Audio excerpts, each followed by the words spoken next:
నమస్కారం. ఓం గం గణపతయే నమః. స్వర్ణలక్ష్మీ నమస్తే అస్తు. పరబ్రహ్మ స్వరూపిణి రాజ్యం దేహి ధనం దేహి సర్వకామాంచ దేహి మే. అందరికీ స్వర్ణలక్ష్మి అమ్మవారు ఎప్పుడు ప్రతి నిమిషం సంతోషంగా ఉండే విధంగా, చక్కగా నవ్వుతూ ఉండే విధంగా, ఆనందభరితంగా ఉండే విధంగా మనల్ని అందరినీ అనుగ్రహించాలని, అంతేకాకుండా మనందరికీ రాజ్యాధికారం ఉండే విధంగా అనుగ్రహించాలని, అమ్మవారు మనందరికీ సమృద్ధిగా ధనం ఇవ్వాలని, అంతేకాకుండా ప్రతి ఒక్కళ్ళకి వాళ్ళ మనసులో ఉన్న కోరిక తక్షణమే నెరవేర్చే విధంగా అమ్మవారికి మనకు ఆశీర్వాదం ఉండాలని చెప్పేసి కోరుకుంటూ ముందుకెళ్దాం. ఈరోజు మనం చెప్పుకోబోయే విషయం ఏంటంటే, కుజుడు వచ్చేటప్పటికి మిథున రాశిలో ప్రవేశిస్తున్నాడు. ఆగస్టు 2వ తారీఖు నుంచి సెప్టెంబర్ 18th వరకు వాళ్ళు ఆ మిథున రాశిలోనే ఉండటం జరుగుతూ ఉంటుంది. తద్వారా 12 రాసుల వారికి చాలా విషయాల్లో అనేక రకాలైన మార్పులు చేర్పులు వచ్చే అవకాశం ఎక్కువగా ఉంటుంది. కొంతమంది అనుకూలంగా ఉంటుంది, కొంతమందికి వచ్చేటప్పుడు ప్రతికూలంగా ఉంటుంది, కొంతమందికి కొంచెం ఇబ్బంది పెట్టే విధంగా ఉంటుందని తెలుసుకోవాలి. కుజుడు వచ్చేటప్పటికి ధైర్యానికి, పరాక్రమానికి, హీరోయిజానికి సంబంధించిన గ్రహము. కుజుడు వచ్చేటప్పటికి ఎనర్జీ, స్ట్రెంగ్త్, ఇనిషియేటివ్ అనే పనికి ముందుకెళ్ళాలంటే దానికి సంబంధించిన గ్రహము. యంగర్ బ్రదర్స్ సిస్టర్స్ ఎవరంటే వాళ్ళకి సంబంధించిన గ్రహము. అంతేకాకుండా మోస్ట్ ఇంపార్టెంట్, కుజుడుని భూమి పుత్ర అంటారు. అంటే ల్యాండ్స్, ప్రాపర్టీస్, బిల్డింగ్, కన్స్ట్రక్షన్ వీటికి సంబంధించిన గ్రహం. కుజుడు వచ్చేటప్పటికి మిలిటరీ, పోలీస్, సైన్యాధ్యక్షులు ఇలాంటి వాటికి సంబంధించి వెపన్స్కి సంబంధించిన గ్రహము. అలాగే కాకుండా కుజుడు వచ్చేటప్పటికి ఫైర్, హీట్, ఇంజనీరింగ్, టెక్నాలజీ, ఫోర్స్ని అప్లై చేసే ఇట్లాంటి పనులన్నిటి కూడా కుజుడికి సంబంధించిన గ్రహం. ఇలాంటి కుజుడు మిథున రాశిలో 45 రోజులు సుమారు ఉండటం వల్ల మిగతా 12 రాశుల వరకు ఎలా ఉందో మనం చూద్దాం. మనం వృశ్చిక రాశి గమనించుకుంటే ఈ రాశి వాళ్ళకి 8th హౌస్లో కుజుడు ఉన్నారండి. ఏదైనా గ్రహం 8వ ఇంట్లో ఉంటే అంత మంచి చేయదు అని మనకి శాస్త్రంలో వివరించడం జరుగుతుంది. అయితే కుజుడు వీళ్ళకి ఉన్న పొజిషన్తో పాటుగా ఆయన ఉన్న దృష్టి, విశేష దృష్టి కారణంగా మిక్స్డ్ రిజల్ట్ ఉంటుంది. కొన్ని విషయాల్లో బాగుండే అవకాశం కూడా ఎక్కువగా ఉంటుంది. ముఖ్యంగా వీళ్ళకి లాంగివిటీ అంటే ఆయుష్కి సంబంధించిన వ్యవహారంలోనూ, రెండోది సడన్ గా అన్ఎక్స్పెక్టెడ్ గా కొన్ని సంఘటనలు మన చుట్టూ జరుగుతూ ఉంటాయి. అట్లాంటి జరిగే అవకాశం ఎక్కువగా ఉంటుంది. తర్వాత కొంతమంది తంత్ర జ్ఞానానికి సంబంధించి, తంత్రానికి, హిడెన్ సీక్రెట్స్ సంబంధించిన విషయాల గురించి ప్రాక్టీస్ చేస్తుంటారు. అలాంటి వాళ్ళకి విషయాలకు చాలా బాగుంటుంది. ఇన్హెరిటెడ్ ప్రాపర్టీస్, వీళ్ళకి జన్మతః పెద్దవాళ్ళ నుంచి వంశపారంపరంగా వచ్చే కొన్ని ఆస్తులు అవన్నీ ఉంటాయి. వీటికి సంబంధించిన వ్యవహారాల్లో కొంచెం ఖచ్చితంగా అయితే తేడా మీకు కనిపిస్తూ ఉంటుంది. రహస్యాలు, ఇప్పటిదాకా మీకు ఏదైనా రహస్యాలు ఉంటే రహస్యాలన్నీ బయటకు వచ్చే అవకాశం ఎక్కువగా ఉంటుంది. మీలో ఏదైనా గనక చాలా ట్రాన్స్ఫార్మ్ అవ్వాలి, ఏదైనా ఇప్పటిదాకా బ్యాడ్ హ్యాబిట్స్ నుండి వాటి నుంచి మంచి పనులు చేయలేదు అంటే ఇప్పటిదాకా మంచి పనులు చేస్తూ శ్రీరామచంద్రమూర్తిగా ఉన్నవాళ్ళు సడన్ గా చెడు అలవాట్లు కూడా లోనే అవకాశం ఎక్కువగా ఉంటుంది. ఇలా ఎక్కువగా ఉండే అవకాశము ఈ యొక్క రాశి వాళ్ళకి ఎక్కువగా కనిపిస్తుంటుంది. అయితే మనకి సంస్కృతంలో ఒక శ్లోకం చెప్తారు. ఇందులో ఏం చెప్తారంటే, ప్రవాస కార్యహాని సాత్ కాసారోగ పీడనం స్థాననాశనం రుణచ్ఛేద అష్టమస్తే ధారాసుతే అంటారు. అంటే ఈ టైంలో ప్రవాసం అంటే ఒక ప్లేస్ నుంచి ఇంకొక ప్లేస్ వెళ్ళే అవకాశం ఎక్కువగా ఉంటుంది. దూర ప్రయాణాలు చేసే అవకాశం ఎక్కువగా ఉంటుంది.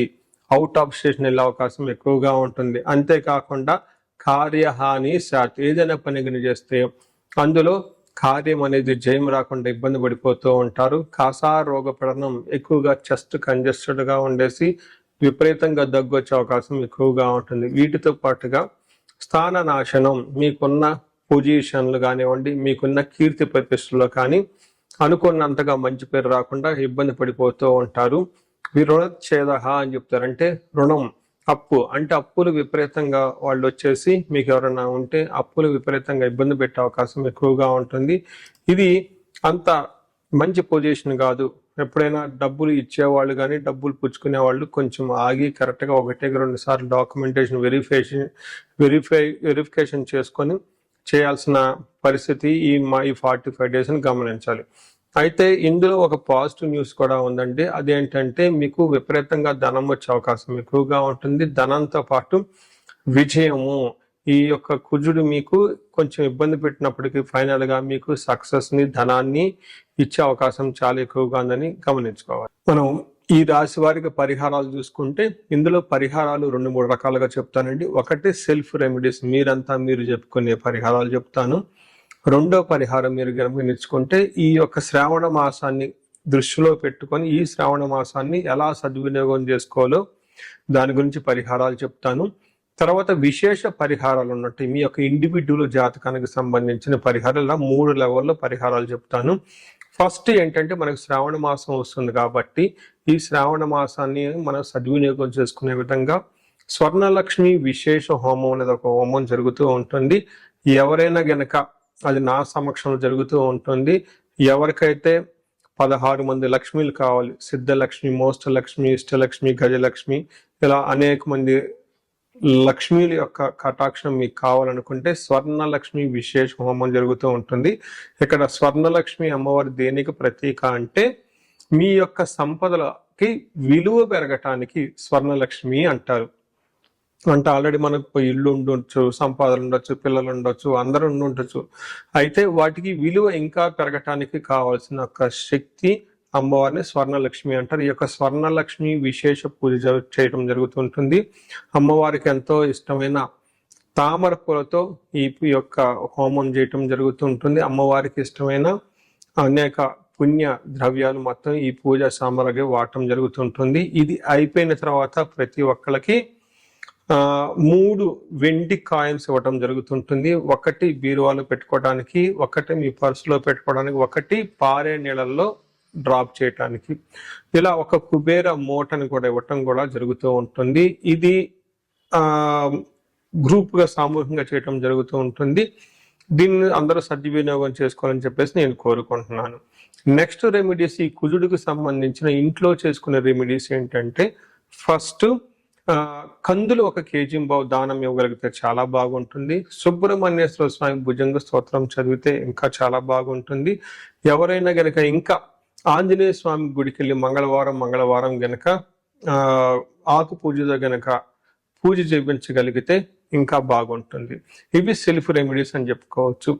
విశేష రెమెడీస్ అన్ని కొన్ని ఉంటాయి. ఇవేంటంటే మీ యొక్క ఇండివిడ్యువల్ గా జాతకంలో ఏదైనా గనక దోషాలున్నా, గ్రహశాంతులున్నా అవి ఒకసారి జాతక చక్రం చూపించుకుంటే బాగుంటుంది. ముఖ్యంగా ఎవరి వయసు అయితే 40 సంవత్సరాలు +or-5 years అంటే 35 to 45, 50 ఈ రేంజ్ లో ఉండి సక్సెస్ఫుల్ గా 10 years ట్రాక్ రికార్డ్, ఎడ్యుకేషన్ ఉండి, ప్రొఫెషనల్ ట్రాక్ రికార్డ్ ఉండి, అంతా బాగుండి ఎక్కడో గనక లైఫ్ లో మీకు ఆగిపోయారన్న ఒక ఫీలింగ్ వచ్చేసి ఉంటే దానికి కారణం మీకున్న శాపాలు యాక్టివేట్ అయ్యి ఉంటాయని గమనించుకోండి. దానికి కారణం మీ యొక్క జాతక చక్రంలో ఉన్న గ్రహాల యొక్క చెడు యొక్క దోషాలు మీ మీద ఉందని గమనించుకోవాలి. ఇలా మీకు అనిపిస్తే ఒక్కసారి ఇండివిడ్యువల్ గా మీ యొక్క జాతక చక్రం చూపించుకొని తగు పరిహారాలు చేసుకోవాలని చెప్పేసి కోరుకుంటున్నాను. అందరూ ఇప్పుడు విధంగా స్వర్ణలక్ష్మి విశేష హోమంతో పాటు హెల్త్ బాగా లేకపోతే మృత్యుంజయ హోమము, ఆయుష హోమం చేయించుకోవటము, భార్యాభర్తలకు అన్యోన్య దాంపత్య పాశుపత హోమం చేయించుకోవటం, ఎలాంటి పరిష్కారాలను కానీ సరే రాహువుకి సంబంధించిన ఇలాంటివి ఉంటే చండీ హోమం చేయించుకోవటం చాలా ముఖ్యం అని చెప్పేసి నేను కోరుకుంటున్నాను. మీ అందరికీ అష్టైశ్వర్యాలు కలగాలని, భోగభాగ్యాలు కలగాలని చెప్పేసి నేను కోరుకుంటున్నాను. నమస్కారం.